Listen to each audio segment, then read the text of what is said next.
এদিকে শরীফ ওসমান হাদির হত্যার বিচারের দাবিতে রাজধানীর শাহবাগে আবারও অবরোধ কর্মসূচি পালন করছে ইনকলাব মঞ্চ। পরিস্থিতি জানাতে সরাসরি যুক্ত হচ্ছেন আমাদের সহকর্মী তন্দ্রা তারুণ্য। তন্দ্রা, ইনকলাব মঞ্চের কর্মসূচি সম্পর্কে আমাদেরকে বিস্তারিত জানাবেন।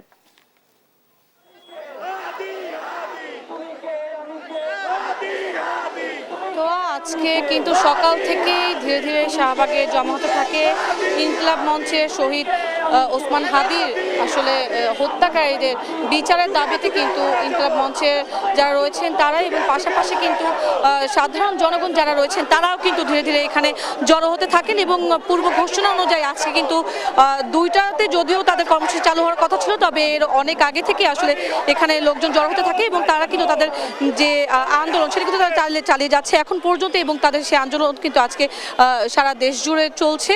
এবং এই আন্দোলন আসলে তারা যেটি বলছেন যে তারা ওসমান হাদির হত্যাকারীদের বিচার দ্রুত তারা চাচ্ছেন সেটি তারা বলছেন। পাশাপাশি আজকে সকালে কিন্তু ডিএমপি অতিরিক্ত কমিশনার কিন্তু আজকে তিনি কিন্তু বলেছিলেন যে তিনি কিন্তু আজকে ব্রিফিং করেছেন এবং ব্রিফিংয়ে কিন্তু নানান ধরনের তথ্য তিনি তুলে ধরেছিলেন এবং তিনি কিন্তু বলছিলেন যে এখন পর্যন্ত হাদির হত্যাকারীকে সহযোগী 11 জনকে তারা আটক করতে পেরেছে এবং যে মূল যে হত্যাকারী 2 জন তারা কিন্তু 2 জন ভারতে পালিয়ে গেছেন। এই তথ্যটা কিন্তু আজকে একমাত্র আরএফএল ক্লাস পাইপ নিশ্চিত করে প্রতি ইঞ্চিতে সঠিক থিকনেস ও সঠিক মাপ। পাইপের বস, না কিনলে লস। নির্দিষ্ট করে এবং নিশ্চিত করে কিন্তু জানানো হয়েছে এবং হাদি হত্যার আসলে 16 দিন পরে আজকে কিন্তু সেই জানা হয়েছে এবং এই ব্যাপারটা নিয়ে আসলে তারা কতটুকু সন্তুষ্ট সেটি আমরা আসলে জানার চেষ্টা করবো। এবং পাশাপাশি এই আজকে কিন্তু তাদের কর্মসূচি তারা চলছেন। অতিরিক্ত পুলিশ কমিশনার যেমনটা বলেছেন যে 10 থেকে 12 দিনের মধ্যে আসলে তারা চার্জশিট দিবেন।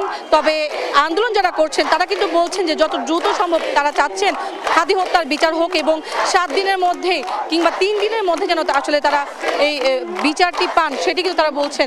আমরা একটু চেষ্টা করব একজনের সাথে একটু কথা বলার এবং জানার যে আসলে ভাইয়া একটু জানতে চাই যে আসলে এই যে আজকে যে ডিএমপি কমিশনার বা অতিরিক্ত পুলিশ কমিশনার যে বললেন যে 10 থেকে 12 দিনের মধ্যে আসলে চার্জশিট দিবেন এবং পাশাপাশি তারা যে বলছেন আজকে নিশ্চিত করে বললেন যে মূল হত্যাকারী 2 জন ভারতে পালিয়ে গেছে, এই তথ্য তারা দিচ্ছেন। আসলে তাদের এই তথ্যে বা 11 জন আটক হচ্ছে এতটুকু আপনার কতটুকু সন্তুষ্ট একটু জানান।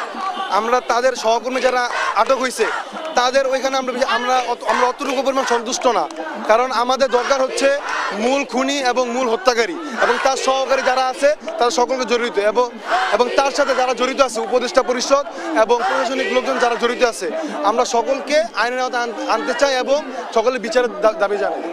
ধন্যবাদ আপনাকে। যেমনটা বলছিলেন যে আসলে তারা চাচ্ছেন যারা আসলে হত্যাকারী তাদেরকে আসলে দ্রুত যেন বিচারের আওতায় আনা হয় এমনটা কিন্তু তারা চাচ্ছেন এবং এর আগ পর্যন্ত তাদের এই কর্মসূচি চলমান রাখবেন এমনটা কিন্তু তারা বলছেন। তো এই ছিল আমার কাছে শাহবাগ মোড় থেকে সর্বশেষ।